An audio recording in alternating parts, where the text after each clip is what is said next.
I'm just checking my email, and I get this like little beauty newsletter kind of pseudo magazine type email called Birdie. And wouldn't you have it? Today, one of today's articles is the top neck creams that you need for firming your neck. As if there is such a thing. Okay? There is no such thing as a neck cream. Okay? Just, oh yeah, thank you. But you want to say this is the absurd thing. I don't think they list anything on here that is under $40. Okay, and the majority of their products that they list here are in the $100 range.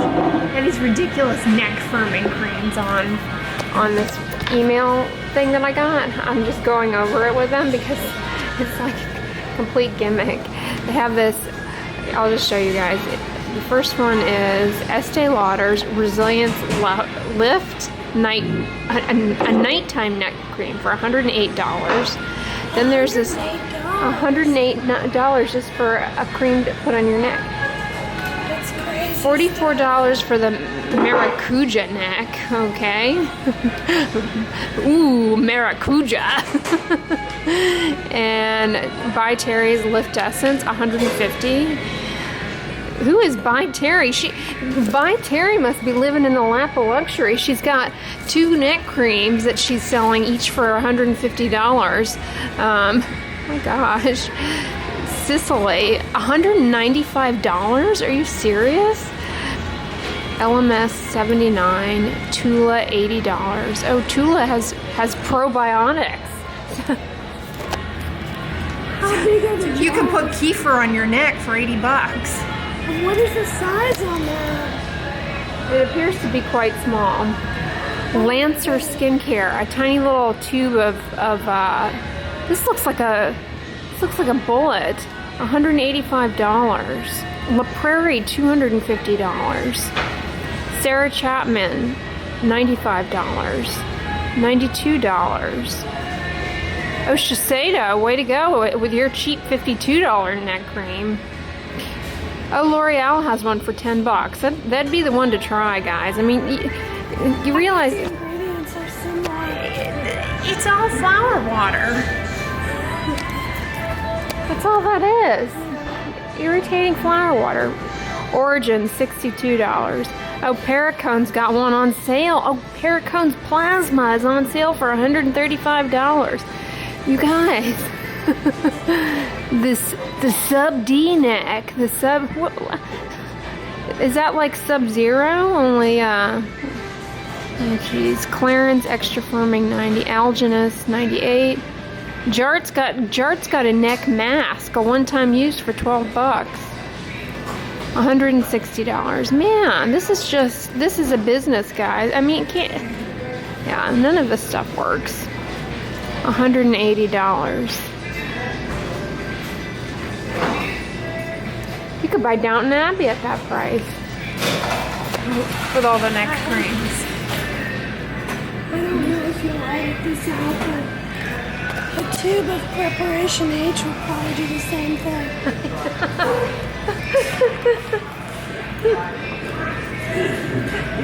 It's definitely intended to tighten. You got a bagel this morning? I did. I splurged and got a puff. Ooh. Can we see what else I have? Yeah. So last night we watched 2 episodes of Downton Abbey. Normally I stay up working on the blog and we'll watch 1 episode on Saturday night. But last night we watched 2. And we closed out season 3. We closed out season 3 and started. Did we start season 4? No, we didn't start season 4. But I have a newfound tenderness for what's his name? Carson? No, I've always loved Carson. Oh, Thomas. Thomas's evil is being shed, and you're suddenly. I just. My heart goes out to Thomas. Yep. There has to be a story to O'Brien's evil, though. But she's coming around because that other woman tried to do an evil thing on her. Yeah. And she... Plus, Bates knows about the soap. To give too much away. Yeah, no spoilers. What'd you get in your bowl? Well, my usual. Oh, you got a falafel? Yeah, I got the black rice, mango, The forbidden rice? tomato, Yeah. mango, strawberry. Yeah, I got zoodles, a platano, some of those ginger beets. Ooh, we got new coffee cups here. They're like a tan color. I like that. Yours is still the gray. Yeah, I got a specialty cup. serve yourself. Oh, gotcha. Love their coffee. How's your bagel? Very good. That doesn't even look like a bagel. It looks like bread. I know, miss New York. New York City. Good and doughy. Let's try it. Oh, she did a good job. Yeah, she's a good one. She remembered our order too. Yeah, I appreciate that. Yeah, when I lived in New York, I would go downstairs and get coffee. I lived above a little coffee shop, and they knew my order. I didn't even have to speak when I went in there. It was really nice. Because I don't do well without coffee. I've already had one cup, otherwise I wouldn't be talking to you. I'm kind of getting a little excited about my new living space. You know, I'm thinking about the layout. I have a better sense of the layout now than I did when I was moving here from New York into the apartment that I currently live in. But so you guys know, the main living room area has a little balcony that I can go out on, as I mentioned yesterday. But yeah, there's going to be hardwood floors in the living room, and the other thing that the bedroom is quite a bit more spacious, and I'm thinking there's a window in the bedroom similar to how my bedroom currently is set up, but there's a large enough space that I could have like a little, almost like a vanity there, and have the filming set up there, so I wouldn't actually have to be sitting on my bed. That's kind of what I'm thinking. What do you think? You think it would fit in that one space? Yeah. Yeah. Yeah, it'd be nice to have all like my skincare products stored, because now I've accrued so many of them. Even though I'm a minimalist, I have all this skincare. I'm trying to figure out how to organize it, because I use it and reference it. I kind of want to make like almost like a vanity to store it all and film it. That way I can access it easily and it'll be all organized. I don't like storing my skincare in the bathroom because of the humidity. Yeah, that would be really nice. Yeah. So you can grab what you Yeah. My bathroom is set up a lot nicer too. I thought the bathroom in there than my current bathroom. First of all, it's not off the bedroom, which I like. You don't have to go through the bedroom to get to the bathroom. That's one thing I hate about my apartment. Like, not that I ever have anybody over, but if I did and somebody needed to use the bathroom, they'd have to go through my bedroom, which is kind of an invasion of privacy. Even though my bedroom is clean, there's nothing in there but a bed. You know, like the rest of Earth. I can tell you're excited. Yeah. Also, it'll be nice to be closer to you. I won't have to. You guys don't understand though, the proximity of where I live to my mother now. We're actually pretty close, but I've gotten spoiled and I want to be closer to my mom because I don't like the road that I have to drive down to get to my mom currently is one of the more trafficy roads. I mean, I'm complaining about just to complain, I think. But it'll be nice now. I'm in walking distance now, whereas I will be in walking distance, whereas now I'm not. So that'll be nice. You know, in case you fall and can't get up, then I'll be able to hear you. That's encouraging. But I can pop in anytime I'm announced.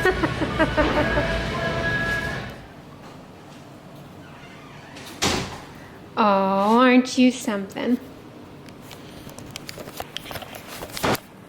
So last night when we were watching Downton Abbey, Tybee passed out. It was so adorable. He had this giant grin on his face and he was having a little dream. And in his dream, he must have been chasing the ducks from the park yesterday, and he was doing this little paw tap thing in his sleep. It was so adorable.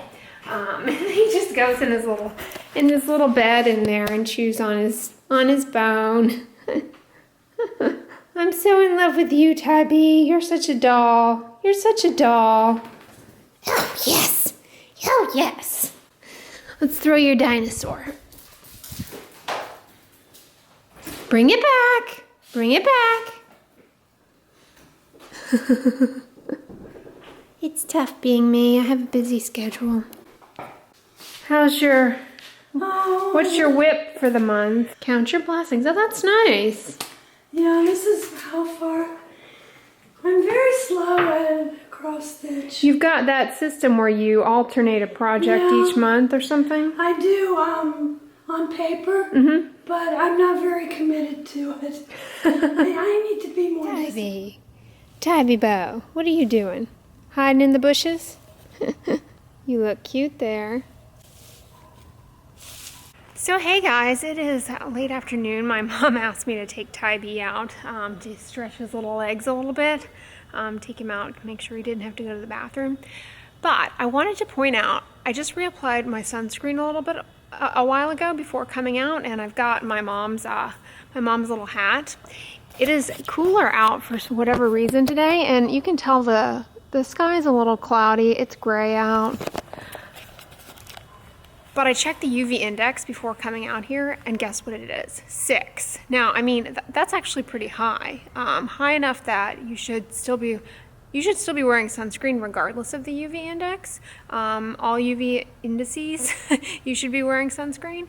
But you really need to amp up the sun protection and sun avoidance behaviors when the UV index starts creeping, above 5, 6, up in those numerations. You really need to be careful.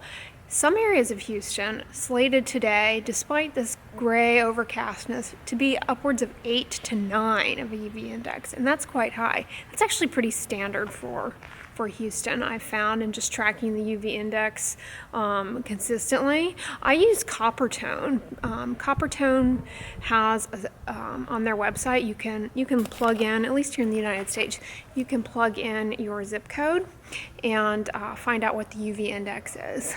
I look a little funny with my mom's hat on. I've got my hair up, so it doesn't exactly fit, but I'll list it down below for you guys, and I find it helpful. But you can also go on the Environmental Protection, the EPA website also has a way that you can track UV as well. Ooh, a child is coming. I don't like to have children in the vlog, so except for Tybee, you're the only little one. You're the only little one allowed.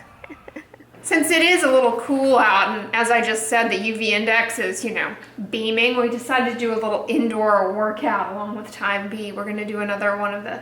You've got the Leslie Sasson and Sasson. What's her last name? Sanson. Oh, okay, I always think of Saison seasoning. Oh, I don't know. It could be. Or maybe a Madonna arm workout. So that's what's going on.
Tricep curl with Tybee. These are Tybee curls.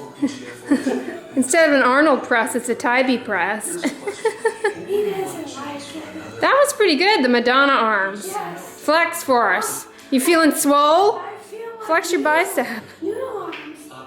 Woo-wee! Thicker than a Snicker bicep.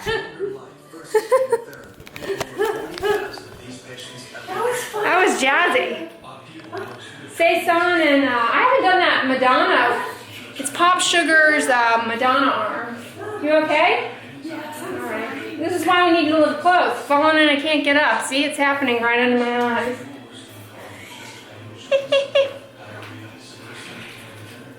Wash my hands. Tybee. Tybee. Tybee, Tybee, Tybee. Looking like a flea, Tybee.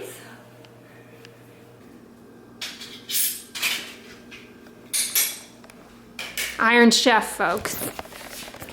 It's time for lunch. It's time for lunch around here. Slicing up mushrooms. Lunchtime. Mega head of romaine salad. And my mom steamed shredded cabbage with asparagus and broccoli and mushrooms. You just steam this in the skillet. Oh, yeah, There's some onions, amongst bell pepper, and mushrooms she put in there. And then she sliced up some pre-steamed potatoes. That you steamed these in the Instant Pot. Yes, I did. And she threw on some sesame seeds and cooked that. And I put it on top of a head of romaine and added some chickpeas. And you know I'll be dusting on the nutritional yeast, but I wanted to save that and show you guys the salad because this kind of obscures the beauty of the veg sometimes under the frosting of the nutritional yeast. And we're also going to be having some of these Bombay spiced crunchy chickpeas as an additional chickpea pop. Speaking of chickpeas, you didn't get any chickpeas in your bowl. You just have potatoes and veggie. You don't want any. You don't want any chickpea? The reason is yesterday I had chickpeas and also hummus. Oh, it's like I'm taking a break. You're garbanzoed out. From garbanzo. Plus I had that falafel this morning. Oh, yeah. You had a hearty breakfast with your. I don't want to overdo the garbanzo. Yeah, stick to starch. But I love it. Well, hey guys, what's up? It is after the gym o'clock. I am back home and I am CeraVeing my lips again. I just got out of the shower and did my nighttime skincare routine. This week, in addition to reviewing the Supergoop sunscreens for you all, I'm going to be sharing with you the BHA face washes and BHA products that I've tried, and kind of my BHA empties and in progresses. That's not a word. And my thoughts on all of them. As you saw in my updated skincare routine, this is the 2% salicylic acid face wash that I use in the morning, targeting acne-prone areas on my face. And this one's okay, as I'll elaborate on in the video this week. I will go back to Zapzit. I prefer it over this one, but it's pretty good. You know, it's not bad at all, and it's fine. So BHA, just kind of bringing my BHA talk and AHA talk from the past 2 weeks together. BHA is basically salicylic acid and is oil loving, okay? It's pretty large, concentrates in the pores, and is really helpful in wash forms. You know, you get a good lather into the area, it can concentrate in the sebaceous gland, be effective, and then the remainder of the wash ingredients can be rinsed off, and it's low irritation that way. Salicylic acid in general is very anti-inflammatory. It is a pretty large molecule and it has a ring structure, so it can actually absorb a little bit. It can absorb UV light, okay? No, it's not a sunscreen. No, it's not, you know, you can't put salicylic acid cream on your face and consider it a sunscreen. Don't go doing that. That is not how it works. But it can absorb a little bit of ultraviolet light, okay? So it's kind of nice in the fact that not only is it anti-inflammatory, not only is it, you know, oil targeting, so it stays in there and exerts good control in that oil gland, but it kind of counteracts a little bit of its bystander aggression, meaning irritation. It, you know, creates a little bit of irritation just from lightly peeling the skin. Because it absorbs UV light, you know, it offers a slight bit of protection, okay? What I'm getting at here is that in contrast, your alpha hydroxy acids, things like glycolic acid, lactic acid, those exfoliate the skin a little bit more deeply. They don't go into the oil gland. They're not oil loving, they're water loving, okay? That's why they're not great in wash forms. They kind of need to be left on the skin, and they're very pH dependent as far as how good they are at actually exfoliating. They're very pH dependent, and depending on how the product is formulated and pH'd and buffered, the actual amount of free acid that you're getting in products can be very, very variable, which I elaborated on in my AHA video.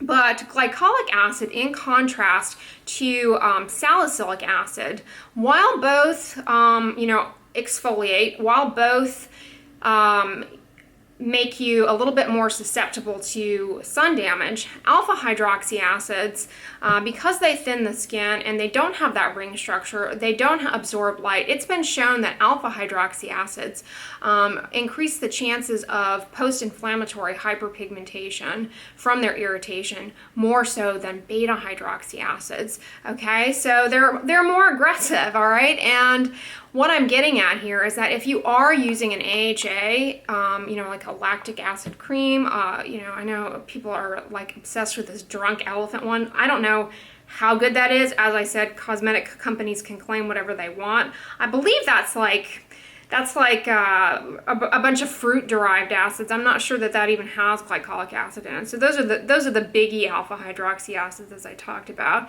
not as deeply exfoliating. But regardless, these the alpha hydroxy acids, you really, really, really need to be extra aggressive with your sun protection, because they're going to be in leave-on forms on your face. They're going to be exfoliating, and they're going to be causing irritation that can increase that chance of sunburn, of post-inflammatory hyperpigmentation. It's actually been shown by biopsies that people using when salicylic acid is applied to the back in one patch, and retinol is applied in one patch, and glycolic acid is applied in a third patch, and then the patches are irradiated with ultraviolet light, and then biopsies are taken, is actually shown that the glycolic acid is the one that causes the most what are called sunburn cells, or basically the dead cells. When you expose your skin to ultraviolet light, some of the epidermis just dies, okay? They're called sunburn cells, but they're really just apoptotic or dead cells, okay? And this bad boy has the most of those, the glycolic acids, in comparison. Just thinking about risk of sunburn and sun sensitivity with the different acids and exfoliants. So both retinols, salicylic acid, and alpha hydroxy acids all can increase your sensitivity to developing a sunburn or post-inflammatory hyperpigmentation from the sun, but the glycolic acid, the alpha hydroxy acids, they really are the ones that are the most risky, okay? So just, if you're using one of these, be really, really, really, really militant with the sun protection. I can't emphasize that enough. Don't rely on, it's cloudy, etc., etc. Really, really, really just have your full ninja sun protection going strong. But anyways, I hope that was helpful and just kind of clarifying some of the subtle differences between them. I know it can be incredibly confusing. So anyways, I hope you guys enjoyed the vlog today. I had a bunch of fun with my mom as per usual. So if you like this video, give it a thumbs up, share it with your friends, and as always, don't forget, sunscreen and subscribe. I'll talk to you guys tomorrow. Bye.